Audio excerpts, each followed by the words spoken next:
Dear students, welcome to YouTube channel integral science study. आज हम आपको करवाएंगे सूक्ष्मजीव, मित्र एवं शत्रु भाग 1। सूक्ष्मजीव। हम अपने आसपास रोजाना जीव जंतु तथा तरह तरह के पेड़ पौधों को देखते हैं, लेकिन इसके अलावा कुछ जीव ऐसे भी होते हैं जिनको हम बिना यंत्र की सहायता से केवल आंखों से नहीं देख सकते। ऐसे जीव सूक्ष्मजीव कहलाते हैं। कवक को आवर्धक लेंस की सहायता से देखा जा सकता है, जबकि अन्य को बिना सूक्ष्मदर्शी के नहीं देखा जा सकता। इसलिए इन जीवों को सूक्ष्मजीव कहते हैं। और सूक्ष्मजीवों का अध्ययन माइक्रोबायोलॉजी या फिर सूक्ष्म जैविकी के अंतर्गत आता है। सूक्ष्मजीवों का आवास, हैबिटेट ऑफ माइक्रो ऑर्गेनिजम्स। सूक्ष्मजीव सर्वव्यापी होते हैं, मीन्स सूक्ष्मजीव हर जगह पाए जाते हैं। सूक्ष्मजीव एक्सट्रीम कंडीशंस में भी पाए जाते हैं, जहाँ पर तापमान बहुत ज़्यादा या बहुत कम हो, वहाँ पर भी सूक्ष्मजीव जीवित रह सकते हैं। ये जीव मृदा, जल, वायु, हमारे शरीर के अंदर तथा अन्य प्राणियों के अंदर तथा पादपों में भी पाए जाते हैं। ये बर्फीली जगहों से लेकर हॉट स्प्रिंग्स और रेगिस्तान तक सभी तरह के वातावरण में जिंदा रह सकते हैं। कुछ सूक्ष्मजीव अन्य जीवों पर आश्रित होते हैं, जबकि कुछ सूक्ष्मजीव स्वतंत्र रूप से रह सकते हैं। कवक और बैक्टीरिया कॉलोनियों में रह सकते हैं, जबकि अमीबा अकेले रह सकता है। नेक्स्ट है सूक्ष्मजीवों का वर्गीकरण। सूक्ष्मजीवों को उनकी विशेषताओं के आधार पर 4 वर्गों में बांटा गया है। ये है जीवाणु, जिसको हम बैक्टीरिया कहते हैं, कवक, जिसको फंजाई कहते हैं, प्रोटोजोआ, और शैवाल। शैवाल को एल्गी कहा जाता है। इसके अलावा एक ग्रुप अलग से है, जिसमें हमने विषाणुओं को या फिर वायरस को रखा है, क्योंकि वायरस की कुछ अलग विशेषताएं होती हैं, इसलिए इसको अलग ग्रुप में रखा गया है। सबसे पहले आते हैं जीवाणु, जिसको हम बैक्टीरिया कहते हैं। बैक्टीरिया विभिन्न आकार के हो सकते हैं, जैसा कि हम चित्र में देख सकते हैं। बैक्टीरिया स्पाइरल हो सकते हैं, छड़नुमा हो सकते हैं, या फिर स्फेरिकल या गोल हो सकते हैं। बैक्टीरिया के उदाहरण हैं राइजोबियम, बैसिलस, स्ट्रेप्टोकोकस इत्यादि। कवक, जिसको हम फंजाई भी बोलते हैं।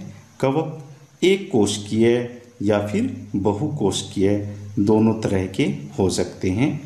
हमने घरों में सब्जी बनाने के लिए मशरूम तो देखी ही होगी। ये एक प्रकार की कवक होती है। इसके अन्य उदाहरण हैं जैसे राइजोपस, जिसको हम ब्रेड मोल्ड भी बोलते हैं, पेनिसिलियम और एस्परजिलस। नेक्स्ट है प्रोटोजोआ। प्रोटोजोआ एक कोशिकीय जीव होते हैं और ये ज़्यादातर जलीय जीव होते हैं। इसके उदाहरण हैं अमीबा, पैरामीशियम आदि। शैवाल। शैवाल को हम एल्गी भी कहते हैं। शैवाल को पानी गिरने के स्थान या रुके हुए जल आदि में आसानी से देखा जा सकता है। रुके हुए जल की सतह पर जो ग्रीन या हरे रंग की संरचनाएं दिखाई देती हैं, वो शैवाल होती हैं। शैवाल के उदाहरण हैं क्लैमाइडोमोनास, स्पाइरोगैरा आदि। विषाणु। विषाणु अन्य सूक्ष्म जीवों से थोड़ा अलग होते हैं। विषाणु परजीवी होते हैं। ये केवल दूसरे जैव पदार्थों में ही गुणन करते हैं। ये विभिन्न बीमारियों के लिए उत्तरदायी हैं, जैसे जुखाम, इन्फ्लुएंजा, पोलियो, खसरा आदि। अभी फिलहाल अगर हम देखते हैं, न्यूज़ में रोज़ाना दिखाया जाता है, कोरोना वायरस का इन्फेक्शन कई देशों में फैला हुआ है। इंडिया में भी 21,000 से ज़्यादा इन्फेक्टेड पर्सन हैं और अभी एट प्रेजेंट 600 से ज़्यादा मौतें इस वायरस के इन्फेक्शन की वजह से हो चुकी हैं। आज हम आपको करवाएंगे कक्षा 8वीं विज्ञान के अध्याय 2 सूक्ष्मजीव, मित्र एवं शत्रु का भाग 2।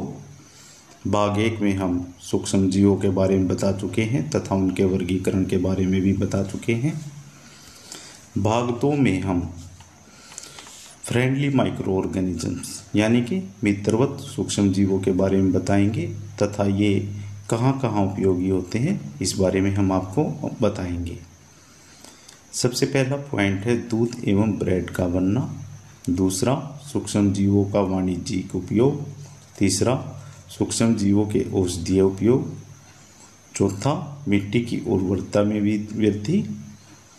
पर्यावरण का शुद्धिकरण। पहले नंबर पर आता है दही एवं ब्रेड का बनाना। दूध से दही बनाने के लिए लैक्टोबैसिलस नाम का जीवाणु उपयोग किया जाता है। इसी प्रकार मैदा से ब्रेड बनाने के लिए ईस्ट का उपयोग किया जाता है। ईस्ट एक कवक होती है। सूक्ष्म जीवों का वाणिज्यिक उपयोग।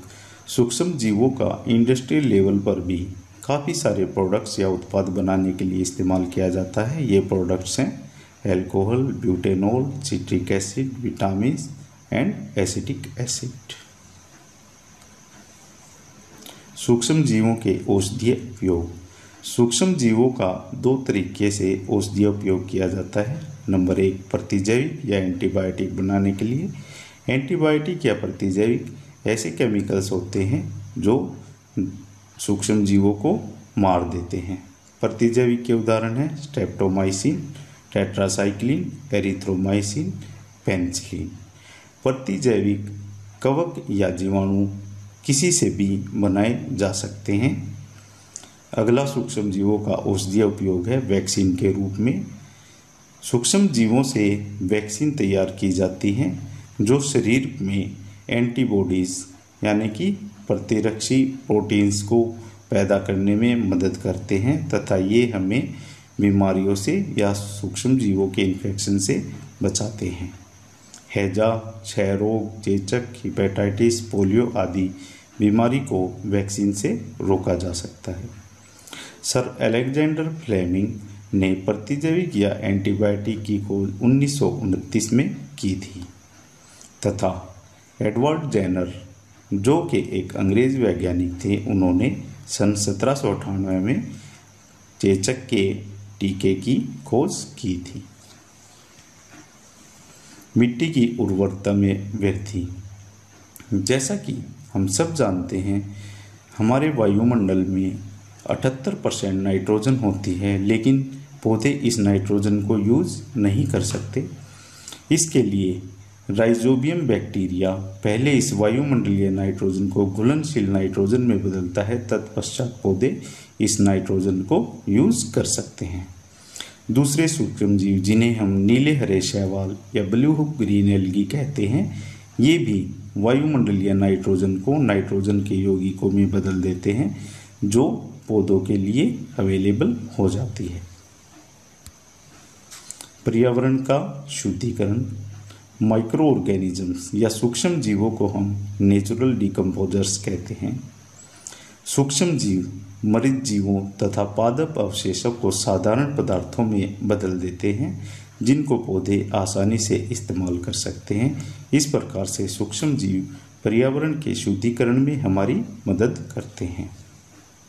इससे पहले भाग 1 तथा भाग 2 में हम सूक्ष्म जीवों के बारे में बता चुके हैं तथा मित्र सूक्ष्म जीवों के बारे में बता चुके हैं।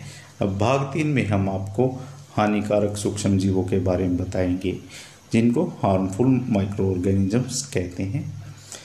विभिन्न सूक्ष्म जीव मनुष्य में रोगकारक होते हैं। ये सूक्ष्म जीव जीवाणु, वायरस, प्रोटोजोआ या कवक हो सकते हैं। इस तालिका में विभिन्न मानव रोग दिखाए गए हैं तथा उनके रोगकारक सूक्ष्म जीव कौन से होते हैं और उनका संचरण का तरीका क्या होता है।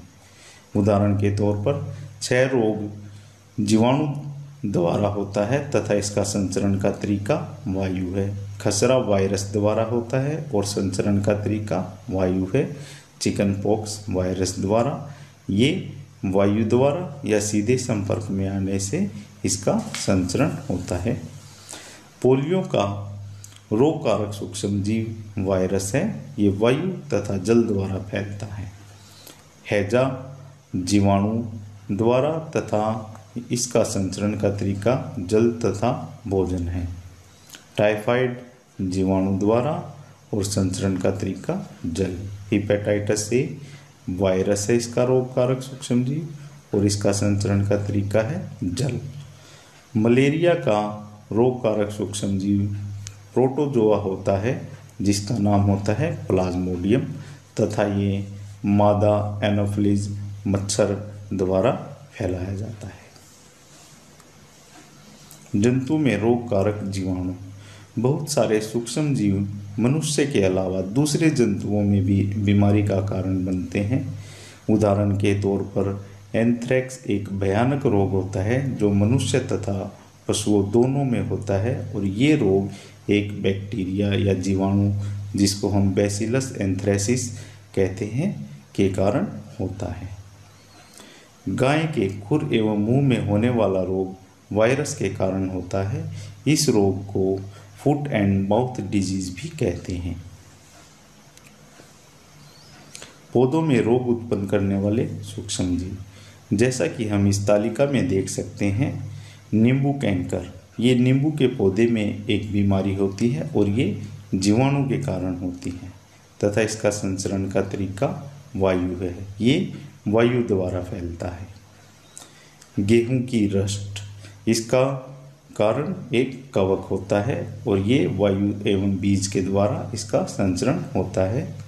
भिंडी की पीत, इसका कारण एक सूक्ष्म जीव है जो वायरस होता है और इसका संचरण का तरीका कीट।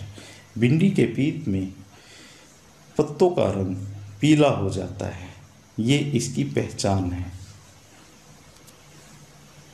खाद्य विषाक्तन, जिसको हम फूड पॉइजनिंग भी कहते हैं। कई सूक्ष्म जीव कई बार विषैले पदार्थ उत्पन्न कर खाद्य को विषाक्त कर देते हैं। ऐसे विषाक्त भोजन के कारण होने वाले रोग को खाद्य विषाक्तन कहते हैं। ऐसे भोजन का सेवन करने से व्यक्ति अत्यधिक बीमार पड़ जाता है तथा यदि उचित उपचार ना मिले तो उस आदमी की मृत्यु भी हो सकती है। इसलिए कहते हैं ताज़ा भोजन ही हमें करना चाहिए, ज़्यादा समय तक रखा हुआ भोजन हमें नहीं करना चाहिए जिससे फूड पॉइजनिंग हो सकती है।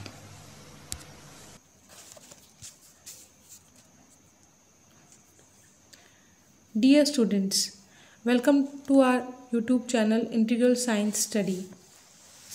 आज का हमारा टॉपिक है सूक्ष्म जीव।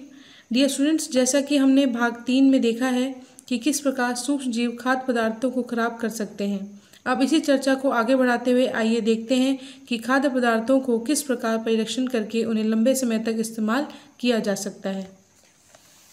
खाद्य परिरक्षण, इनमें सबसे पहले आता है रासायनिक उपाय। साधारण नमक द्वारा परिरक्षण, चीनी द्वारा परिरक्षण, तेल एवं सिरके द्वारा परिरक्षण, गर्म एवं ठंडा कर परिरक्षण करना और पास्चराइजेशन। सबसे पहले है रासायनिक उपाय द्वारा खाद्य परिरक्षण। नमक एवं खाद्य तेल सूक्ष्म जीवों की वृद्धि रोकने में सक्षम होते हैं, अतः उन्हें परिरक्षक कहा जाता है। अचार बनाने में नमक, खाद्य तेल तथा खाद्य अम्ल का उपयोग किया जाता है। इनके उपयोग से खाद्य पदार्थों में सूक्ष्म जीवों की वृद्धि नहीं होती। सोडियम बेंजोएट तथा सोडियम मेटाबाइसल्फेट भी सामान्य परिरक्षक हैं। जैम, जेली एवं स्क्वैश बनाने में इन रसायनों का उपयोग किया जाता है। साधारण नमक द्वारा परिरक्षण। साधारण नमक एक प्राकृतिक परिरक्षक है। नमक का उपयोग खाद्य पदार्थों से नमी सोख लेता है जो कि सूक्ष्म जीवों की वृद्धि को रोक देता है। इसके कारण खाद्य पदार्थ खराब नहीं होते। नमक का उपयोग मांस, मछली, आम, आंवला, नींबू इत्यादि के परिरक्षण में किया जाता है। चीनी द्वारा परिरक्षण। चीनी भी नमक की तरह ही नमी को सोख लेती है तथा सूक्ष्म जीवों को उत्पन्न होने से रोकती है। चीनी का उपयोग जैसा कि हम घरों में जैम, जेली, स्क्वैश आदि खाते हैं, उनका परिरक्षण करने के लिए उपयोग किया जाता है, जिससे लंबे समय तक इन खाद्य पदार्थों का उपयोग में लाया जा सकता है। नेक्स्ट है तेल एवं सिरके द्वारा परिरक्षण। तेल एवं सिरका सूक्ष्म जीवों को नष्ट कर देता है, इसलिए तेल एवं सिरके का उपयोग खाद्य पदार्थों के परिरक्षण के लिए किया जाता है, जिसका सबसे अच्छा उदाहरण आप अपने घरों में देखते हैं, अचार। सब्जियां, फल, मछली तथा मांस का परीक्षण तेल एवं सिरके को मिलाकर किया जाता है। नेक्स्ट है गर्म एवं ठंडा कर परीक्षण करना। बच्चों, आपने अपने घरों में देखा होगा कि ताज़ा दूध को ज़्यादा देर ना रखकर उबाल कर रखा जाता है। ऐसा इसलिए होता है कि अधिक गर्मी सूक्ष्म जीवों को नष्ट कर देती है, और गर्मियों के दिनों में अगर हम दूध को फ्रिज जैसी जगहों पे नहीं स्टोर करते हैं तो बाहर गर्मी होने के कारण वह उबाला हुआ दूध भी खराब हो जाता है। इसका कारण है सूक्ष्म जीवों की वृद्धि, जो कि हम रोक सकते हैं उन्हें अधिक ठंडी या कम तापमान वाली जगहों में रखकर, जैसे कि रेफ्रिजरेटर में रखकर। दूध को उबाल लेने पर उसमें सूक्ष्म जीव नष्ट हो जाते हैं तथा दूध अधिक समय तक खराब नहीं होता। खाद्य पदार्थों को रेफ्रिजरेटर में कम तापमान पर रखने पर उसमें सूक्ष्म जीवों की वृद्धि नहीं होती। नेक्स्ट है पास्चराइजेशन। बच्चों, इस विधि से आप बहुत ज़्यादा अच्छी तरह परिचित हैं। जो दूध की थैलियाँ आपके घरों में आती हैं, उन दूध की थैलियों में दूध का परिरक्षण इसी पास्चराइजेशन विधि के द्वारा किया जाता है। इस विधि में दूध को पहले 70 डिग्री सेल्सियस के तापमान पर 15 से 30 सेकंड गर्म किया जाता है, फिर उसे एकाएक ठंडा कर दिया जाता है तथा उसका भंडारण कर दिया जाता है। ऐसा करने पर सूक्ष्म जीवों की वृद्धि रुक जाती है तथा दूध लंबे समय तक खराब नहीं होता। लुई पास्चर एक फ्रेंच वैज्ञानिक थे, जिनके नाम पर ही ये इस विधि का नाम पास्चराइजेशन रखा गया है। उन्होंने ही इस विधि की खोज की थी।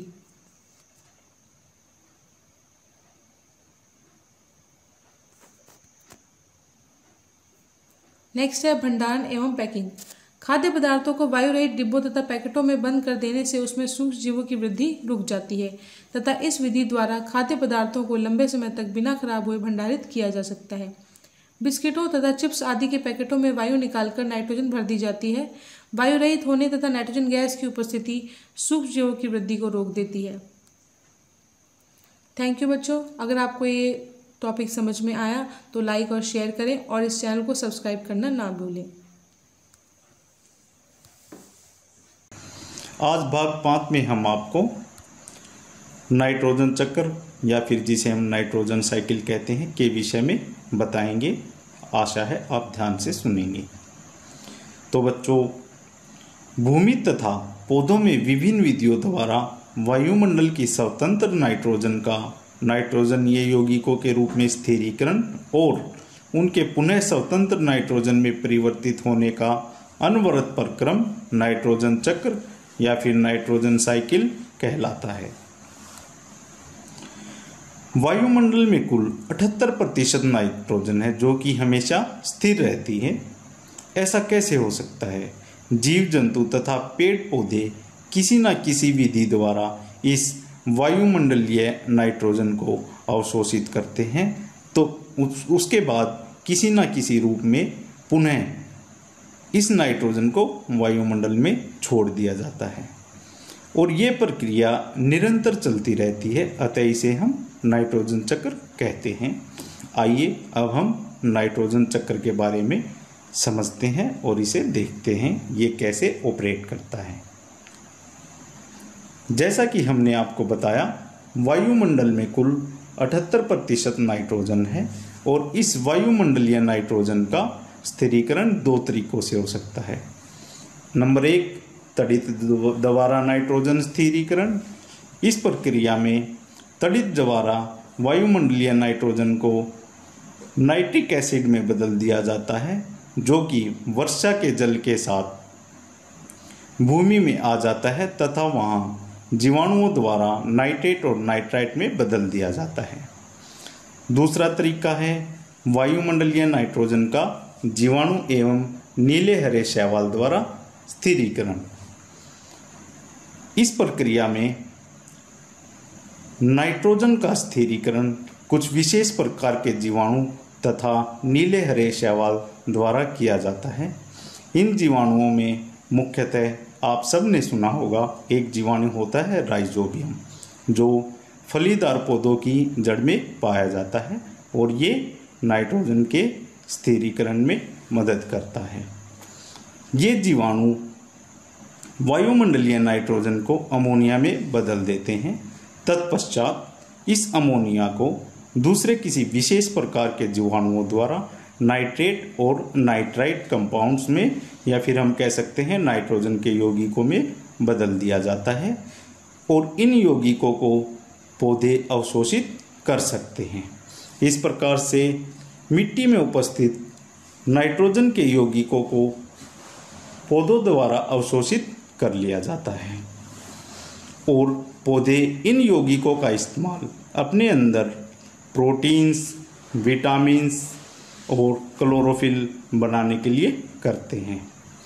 अब जो जीव जंतु अपने भोजन के लिए पौधों पर आश्रित होते हैं, वो जब इन पौधों को भोजन के रूप में ग्रहण करते हैं तो ये प्रोटीन उन जंतुओं के अंदर चला जाता है तथा ये जंतु उत्सर्जन के द्वारा नाइट्रोजन के कुछ यौगिकों को पुनः मिट्टी में भेज देते हैं, या फिर अगर इन जीवों की मृत्यु हो जाए तो ये जब मिट्टी में होते हैं तो वहाँ पे उपस्थित विशेष प्रकार के जीवाणु तथा कवक इनको अपशिष्ट पदार्थों में बदल देते हैं और ये अपशिष्ट पदार्थ पुनः नाइट्रोजन के यौगिकों में बदल दिए जाते हैं, जिनको दोबारा से पौधे ले सकते हैं तथा मिट्टी में उपस्थित इन नाइट्रोजन के यौगिकों को दोबारा से विशेष प्रकार के जीवाणुओं द्वारा वायुमंडलीय नाइट्रोजन में बदला जा सकता है और ये जीवाणु होते हैं फॉर एग्जाम्पल पैराकोकस डिनाइट्रिफिकेंस और सूडोमोनाज। इस तरीके से वायुमंडलीय नाइट्रोजन में नाइट्रोजन की मात्रा स्थिर बनी रहती है। Thank you. अगर आपको मेरी वीडियो पसंद आए तो इसे लाइक करें, शेयर करें और मेरे चैनल को सब्सक्राइब करें।